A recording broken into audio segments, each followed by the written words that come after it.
এক জায়গায় এত ইলিশ আমি জীবনে আগে কখনো দেখিনি। হাজার হাজার টাটকা ইলিশ, লাখ লাখ টাকার বেচা কেনা, আর এমন এক ব্যস্ত বাজার যেখানে প্রতি মুহূর্তেই বদলে যাচ্ছে মাছের দাম। আজ আমি চলে এসেছি ডায়মন্ড হারবারের নগেন্দ্র বাজার। তো চলুন দেখে নেওয়া যাক এই বিখ্যাত ইলিশের হাটের আসল চিত্র।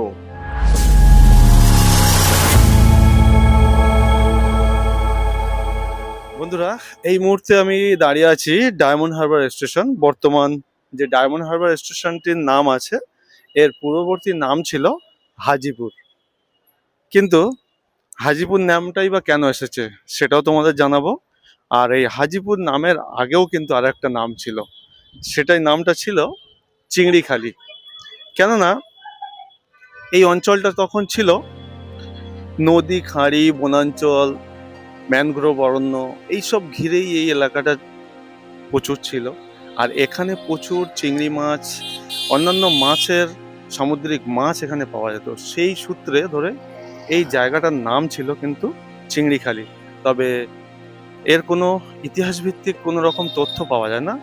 তবে হাজিপুরে অথেন্টিক তথ্য অনেক পাওয়া যায়। হাজিপুর নামেরও অনেক গুরুত্ব আছে, কেন ছিল হাজিপুর নাম, আর হাজিপুর থেকে চেঞ্জ হয়ে কেন ডায়মন্ড হারবার হয়েছে সেটাও তোমাদেরকে জানাবো। চলো তোমাদের আগে গিয়ে কানেক্ট করছি এবং যেতে যেতে তোমাদেরকে সেই ফ্ল্যাশব্যাক ঘটনাগুলো অবশ্যই জানাবো। দেখতে থাকো, সঙ্গে থাকো। তো বন্ধুরা, দেখতে পাচ্ছ স্টেশন থেকে বেরিয়ে এরকম কিন্তু রাস্তার দুপাশ দিয়ে এরকম বাজার দেখতে পাবে, আর এই বাজার ধরেই এগিয়ে যেতে হবে। তো বন্ধুরা, দেখতে পাচ্ছ এই সামনেই কিন্তু সেই রিভার এসে গেছে। কি অপরূপ দৃশ্য দেখো শুধু।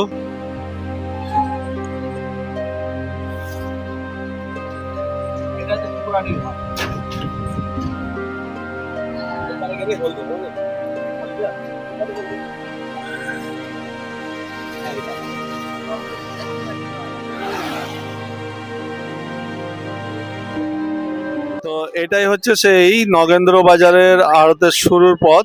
চলো, দেখতেই পাচ্ছ যতদূর দেখতে পাবে শুধু এই মাথার উপরে ঝুড়ি দিয়ে সব যারা ইলিশ বয়ে নিয়ে আসে। চলো, তোদের দেখতেই পাচ্ছ লাইন দিয়ে সবাই আসছে। চলো আগে গিয়ে আবার কানেক্ট করছি, দেখাবো তোমাদেরকে। দেখতে থাকেন বন্ধুরা কিভাবে দর্শকদেরকে ডাকছে, সেটা একটু দেখুন।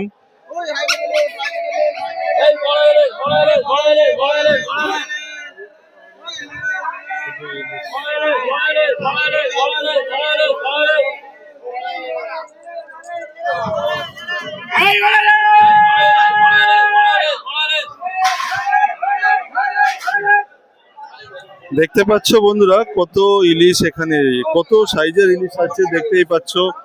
অবশ্যই বন্ধুরা, এখানে আসলে শুধু ইলিশ আর ইলিশ, ভিতরে যদি যাই তাহলে আরো দেখতে পাবো। চলো তোমাদেরকে দেখাচ্ছি ভিতরে গিয়ে। দেখো এখানে কিন্তু প্রচুর মাছ ঢেলে দিচ্ছে, এইভাবে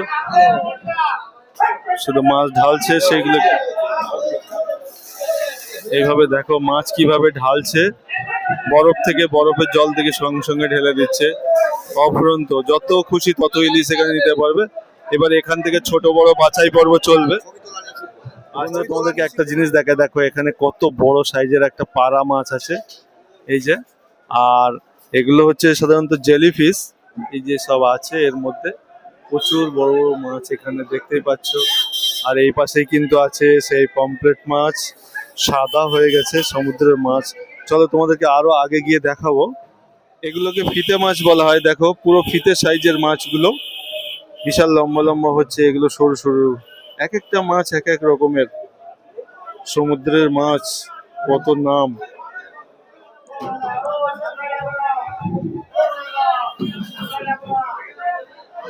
বন্ধু তোমাদেরকে একটা মাছ দেখায়, দেখো মাছটার চোখ কতটা দূরে, বুঝতে পারবে।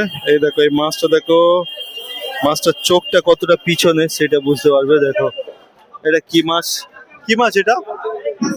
জুতো মাছ। হ্যাঁ কাকা, এই মাছটার নাম কি কাকা?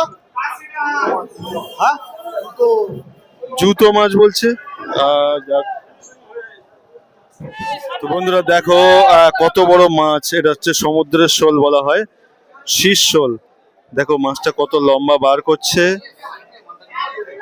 কি অবস্থা দেখো, মাছটা কত বড় নিশ্চয়ই বুঝতে পারছো। এই দেখো, দেখো মাছটা কত সাইজে লম্বা, বুঝতেই পারছো। বন্ধুরা দেখতে পাচ্ছ কত সুন্দর করে সাজিয়ে রেখেছে, দেখো দেখার মতো করে সাজিয়েছে। আর ইলিশ দেখতে আসলে হলে অবশ্যই এখানে আসো, আসলে বুঝতে পারবে কি অবস্থা। দেখো কিরকম দাম দাদা এগুলো? 1300 টাকা এক একটা, কম বেশি কত টাকা করে ওজন হবে? তোমার হচ্ছে 1300 টাকা। আর এই ওজন কত? ওজন তোমার 1 কিলো 600, 1.5 কিলো। হ্যাঁ, এটা কি ডায়মন্ডের? ডায়মন্ডের রিলিজ আছে, একটু ডিম আছে তাই জন্য দাম কম আছে। এটা ডিম ছাড়া হলে অনেক দাম হয়ে যেত। তো বন্ধুরা প্রথমেই তোমাকে একটা কথা বলে রাখি, আমি বলেছিলাম যে ডায়মন্ড হারবারের নাম কেন হাজিপুর রাখা হয়েছিল সেটা তোমাদেরকে বলবো, দেখাবো। তার মেন কারণ হচ্ছে এই জায়গাটাতে তোমাদেরকে না আসলে, তোমাদেরকে না দেখালে তোমাদেরকে বোঝাতে পারতাম না, তার জন্য তোমাদেরকে দেখাই। দেখো পিছনে এই বিশাল বঙ্গোপসাগর আর গঙ্গা দুটি একই জায়গায় মিলিত হয়েছে এই জায়গাটা। আর ঠিক ধোঁয়াশার মতো যদি বলি, একটু এই দিকটাতে, যে দিকটাতে তোমাদেরকে হাত দিয়ে দেখালাম, এই দিকটাতেই আছে হলদিয়া। আর এই জায়গাটাতে নদীর নাব্যতা এতটাই বেশি যে এইখানে কিন্তু বড় বড় জাহাজ সহজেই নোঙর করতে পারে, বড় বড় জাহাজগুলো এখান দিয়ে যাতায়াত করতে পারে। আর এই জায়গা দিয়েই একটা সময়ের জন্য বণিকদের জাহাজ এখান দিয়ে যাতায়াত করতো, এখানে আরব বণিকরা যাতায়াত করতো এবং হাজিরা এখান দিয়ে হজ করতে যেত। তো সেই থেকে কিন্তু এই জায়গার নাম হয়েছিল হাজিপুর। কিন্তু পরবর্তীতে যখন ব্রিটিশ ভারতে এখানে যখন বণিকরা আসতে শুরু করলো, তারপরে কিন্তু এই নদীপথে জলের উপরে যখন সূর্যের আলো পড়তো আর তার বিকিরণের ফলে কিন্তু সুন্দর যে ঝিকমিক আলোর মতো রিফ্লেক্ট করতো, আর সেটার কারণে কিন্তু ব্রিটিশ সরকাররা, ব্রিটিশ বণিকরা এই জায়গাটি ডায়মন্ডের মতো চকচক করার জন্য কিন্তু ডায়মন্ড হারবার নাম দিয়েছিল। তো বুঝতেই পারছো। আর এই পাশে যে এই দেখতে পাচ্ছ এই যে মাছ ধরার ট্রলারগুলো নদী মাছ সমুদ্র থেকে চলে এসছে ধারের কিনারে, একটু পরেই কিন্তু এখান থেকে তারা মাছগুলো নিয়ে, আর এই পাশেই কিন্তু আছে সেই বড় নগেন্দ্র মার্কেট, যেটা মাছ বাজার। ঘিসঘিস করে বৃষ্টি হচ্ছে, আর এই বৃষ্টির মধ্যে দিয়ে কিন্তু যে যার কাজে ব্যস্ত, প্রচুর মানুষ এখানে এই মাছ বওয়ার কাজে থাকে। বৃষ্টি হওয়াতে কিন্তু মাছ বওয়া শুরু হয়ে গেছে। চলো তোমাদেরকে দেখাই। এই যে মাথায় টুকরিগুলো লাগিয়ে দিয়েছে, তার একটাই কারণ যাতে মাছের আঁশ জল গায়ে না পড়ে। আর মাছের আঁশ জল যদি গায়ে পড়ে তো গাটা খুব গন্ধ বার হয় এবং অনেক সময় ঘা পাশরা তৈরি হতে পারে। তার জন্য কিন্তু প্রতিটি লোক যারা এখানে কর্মরত সকলে কিন্তু এই মাছের আঁশ জল যাতে না পড়ে সেই ব্যবস্থা। এই মুহূর্তে আমি একজন দাদার সঙ্গে একটু কথা বলবো। এই যে আপনারা এই এরকম ভাবে টুংরি করে লাগিয়ে রেখেছেন, এটা কি কারণে? এটা মাছ ধরার তার সুবিধা হবে, ভেতরে গদি দেওয়া আছে। কারণ বাজারের অবস্থা খুবই খারাপ, মাছ কম, ওয়েদার খারাপ। এখন কি মরাগন চলছে না পূর্ণিমার গন চলছে এখন? না, এখন ওয়েদার খারাপের জন্য জল খুব রোলিং এর জন্য মাছ কম হচ্ছে, এখন ফিশিং এ যেতে পারছে না। তো এটা আপনারা এইভাবে প্লাস্টিক দিয়ে কেন এইভাবে রাখেন? মাছের জল পর, নোনা মাছের জল তো গায়ে গায়ে পড়বে, ওই জন্য। সারাদিন কত কিলো মাছ আপনারা বইতে পারেন? 400 ক্যারেট, 500 ক্যারেট, 500 ক্যারেট সারা রাত। আমাদের 1 ক্যারেট মাছ এখান থেকে কাছাকাছি বয়ে নিয়ে গেলে 40 টাকা আছে, 30 টাকা আছে, উপরে উঠলে 50 টাকা আছে। ঠিক আছে, থ্যাংক ইউ দাদা। বন্ধুরা আমার ভিডিওটা যদি আপনাদের ভালো লাগে তাহলে অবশ্যই ভিডিওতে একটা লাইক করে দেবেন আর চ্যানেলটাকে সাবস্ক্রাইব করে নেবেন। পাশে থাকা বেল বাটনটাকে অন করে দিয়ে অল নোটিফিকেশন অল করে নেবেন, তাহলে পরবর্তী ভিডিও নোটিফিকেশন সবার আগে পেয়ে যাবেন।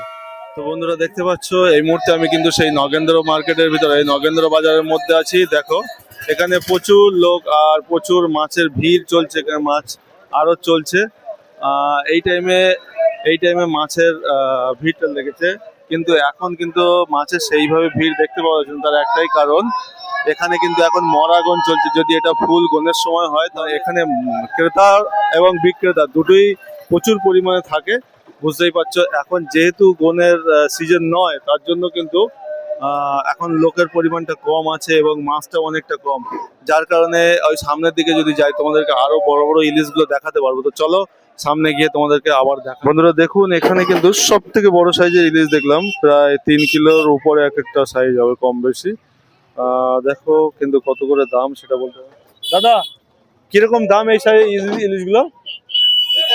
হ্যাঁ, 1,500 টাকা।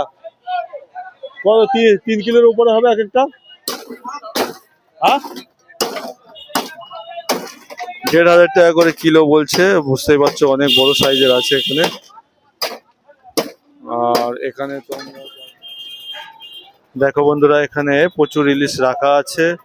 আর এই সাইজগুলো এক একটা ইলিশের প্রায় 2 কিলো 2.5 কিলো করে ওজন আছে। বড় বড় সাইজের ইলিশ আছে। মাছগুলো দেখলে বোঝা যাচ্ছে সাদা চকচক করছে। তো চলো তোমাদের আরো দেখাবো, এগুলো বরফের মধ্যে রাখছে।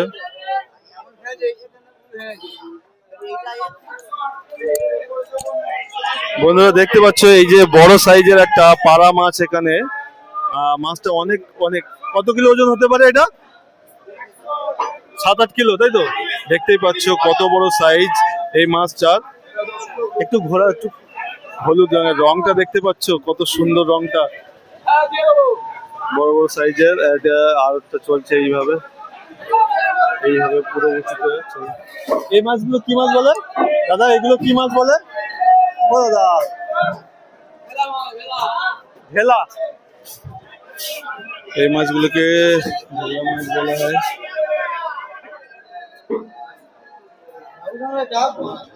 এই মাছগুলো কি মাছ বলে? ম্যাগরেল। দেখতে পাচ্ছেন বন্ধুরা, এগুলোকে ম্যাগরেল মাছ বলা হয়। এও সামুদ্রিক মাছ, কত বড় বড় সাইজের।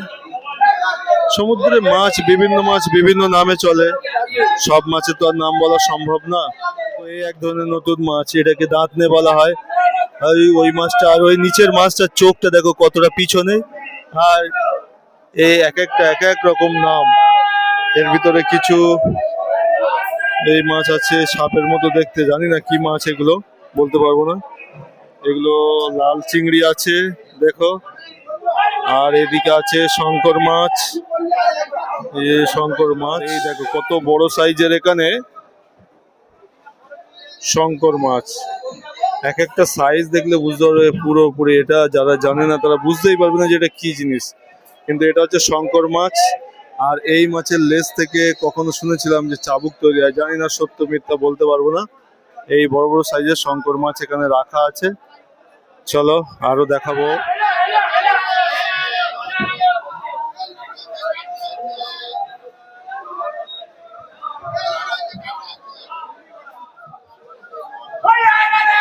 প্রতিটি আড়তে এইভাবে হাঁকাচেল্লা করা হয়। প্রতিটি আড়তে দেখতেই পাচ্ছেন কিভাবে মানুষ তাদের খরিদ্দারদেরকে ডাকছে, দেখতেই পাচ্ছেন।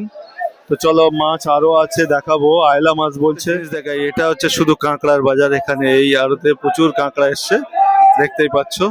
এগুলো হচ্ছে বিভিন্ন আইটেমের কাঁকড়া আছে, কত ধরনের কাঁকড়া দেখতে পাচ্ছ। এই একটা টাইগার কাঁকড়া দেখা যাচ্ছে। আরো বিভিন্ন বিভিন্ন সাইজের কাঁকড়া গুলো আছে।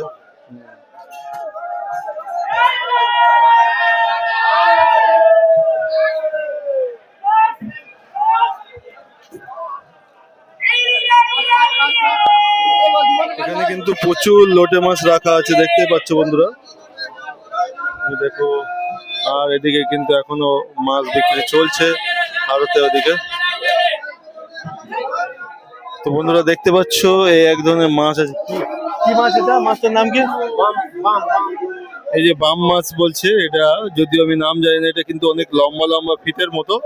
চলো আরো ভিতরে আছে তোমাদেরকে। তো বন্ধুরা দেখতে পাচ্ছ এই ইলিশের এখানে একটা দোকানে এসে দেখি। কাকা এই ইলিশগুলো কেমন, এক একটা ওজন কিরকম? এগুলো 1 কিলো 100-200 ইলিশ। 1 কিলো 100-200? হ্যাঁ, দাম কিরকম আছে? এটা 1300 থেকে 1400 টাকা। 1300-1400। হ্যাঁ আপনাদের এখানে ইলিশ বিক্রি করে কি 1 কেজি দিতে পারেন তো? হ্যাঁ, আমরা খুচরো বিক্রি করি। খুচরো বিক্রি। আর যদি পাইকারি হয় তাহলে আরো বেশি। আরো দাম। এটা আরো বড় সাইজ। এটা কতটা সাইজ? এটা 1.5 কিলো। 1.5 কিলো? হ্যাঁ, এটা 1600 টাকা। যদি এখান থেকে ইলিশ নিয়ে যায়, মানে বিয়ে বাড়ি অনুষ্ঠান করে, হ্যাঁ দেবো। আপনার পার্সেল করে দেয়? পাঁচশো। ইলিশ আগে আগে কি অর্ডার করতে হবে? হ্যাঁ অর্ডার তো করতে হবে, কত কিলো কি সাইজ লাগবে সেই অনুযায়ী অর্ডার। সেই অনুযায়ী, তাই তো? দোকানের নামটা কি আছে? রাধাকৃষ্ণ। Radhakrishna fish shop. তো বন্ধুরা দেখতে পাচ্ছ রাধাকৃষ্ণ ফিশ শপে এই মুহূর্তে আমি আছি বাপি কাকার দোকানে। তো অবশ্যই বন্ধুরা যদি ইলিশ নিতে চাও এখান থেকে এই নাম্বার দেওয়া আছে, বিভিন্ন দামের আছে। তো এখানে আসলে অবশ্যই তোমরা কন্ট্যাক্ট করে নিতে পারবে, আমি কন্ট্যাক্ট নাম্বারটা দিয়ে দেবো স্ক্রিনে। ঠিক আছে, এতক্ষণ আপনাদেরকে দেখালাম এই নগেন্দ্র বাজারের ইলিশের বাজার, যেটি এশিয়ার সর্ববৃহত্তম ইলিশের হাট। আর এখানে কিন্তু এখন যেহেতু মরাগঞ্জ, যার কারণে খুব বড় সাইজের ইলিশ দেখাতে পারিনি, বাট যতটুকু পেরেছি দেখিয়েছি। যদি ভিডিওটা ভালো লাগে তাহলে অবশ্যই একটা লাইক করে ভিডিওটা শেয়ার করে দেবেন, সকলকে দেখার সুযোগ করে দেবেন। আর যদি চ্যানেলে নতুন হয়ে থাকেন তাহলে অবশ্যই চ্যানেলটা সাবস্ক্রাইব করে নেবেন। তো দেখা হচ্ছে আবার একটা নতুন ব্লগ ভিডিও।